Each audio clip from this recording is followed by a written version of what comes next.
வணக்கம். இப்படி ஒரு நாளை எதிர்பார்க்க முடியாது. இதுக்கு ஒத்தியே எதுவும் கிடையாது. அவரை நான் முதல்ல சந்தித்த போது எப்படி எங்கூட பழகினாரோ அப்படி தான் அவர் பெரிய நட்சத்திரமான பிறகும் என்கிட்ட பேசிக்கிட்டு இருந்தார்.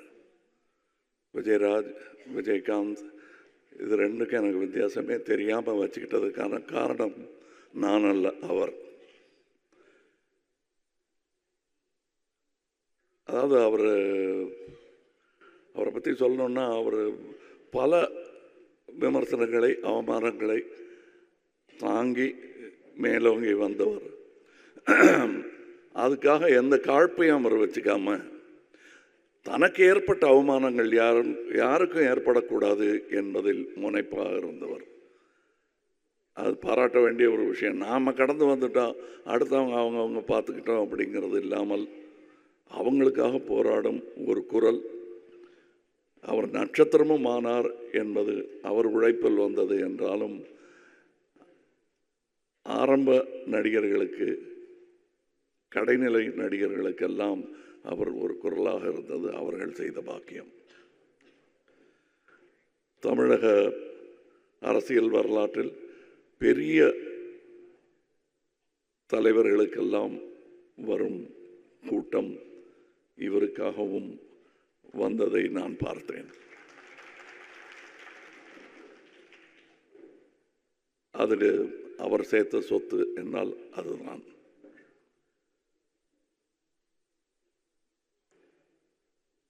அவர் கொடுக்கறது பல பேருக்கு தெரியாது. ஐ திங்க் அவருடைய பிறந்த நாள் அன்னைக்குன்னு நினைக்கிறேன், 1998 இருக்கும். தினமணியில் ஒரு கட்டுரை வந்தது. அவர் இறந்த அன்னைக்கு ஒரு கட்டுரை போட்டிருந்தார் எம் பாண்டியராஜன். 1998 நடந்தது அவர் நினைவு கூர்ந்திருந்தார். சீட்டு கிடைத்தும் படிக்க வசதி இல்லாமல் இருந்த 3 என்ஜினியரிங் காலேஜ் மாணவர்களை பற்றிய செய்தி அது. அந்த செய்தியை படிச்சுட்டு பத்திரிகை ஆஃபீஸுக்கு ஃபோன் பண்ணி அவங்களுடைய விடுதி, கட்டிடம், படிக்கும் வசதி எல்லாத்தையும் 3 பேருக்கு ஏற்பாடு பண்ணி கொடுத்துருக்காரு அவர். இது 25 வருஷத்துக்கு முன்னாடினது. இன்னைக்கு அந்த மாணவர்கள் நடுத்தர வயதை எய்தி குழந்தை குட்டிகளுடன் நன்றாக இருப்பார்கள். அதை அவர்களும் மறக்க மாட்டார்கள். நினைவில் வைத்துக் கொண்டிருந்தவர்கள் யாரும் மறக்கவும் மாட்டார்கள்.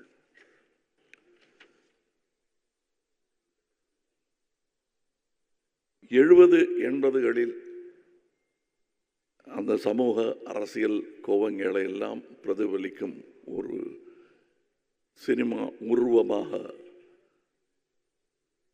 விஜயகாந்த் அவர்கள் திகழ்ந்தார் என்றால் மிகையாகாது.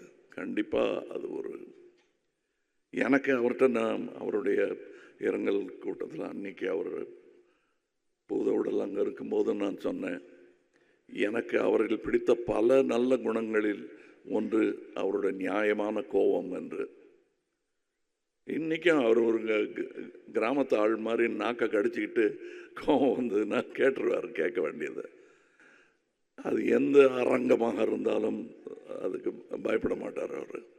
அந்த துணிச்சல் பல நேரங்களில் நடிகர் சங்கத்துக்கே உதவியாக இருந்திருக்கிறது. அதற்கு சாட்சி இங்கே இருக்கும் நடிகர்கள். அவர் நடித்த முதல் படம் ஆக்சுவலி அது ஒரு திரைப்பட விழாவுக்கு போக வேண்டிய படம். தூரத்து இடி முழக்கம் போயிற்று.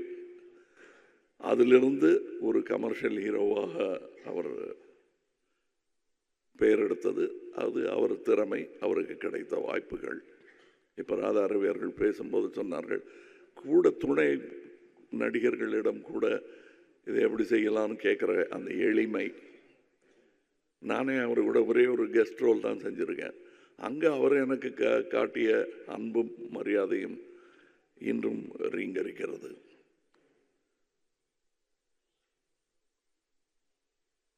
அவருக்கு இருந்த நண்பர்கள் இங்கே கூடியிருக்கிறார்கள்.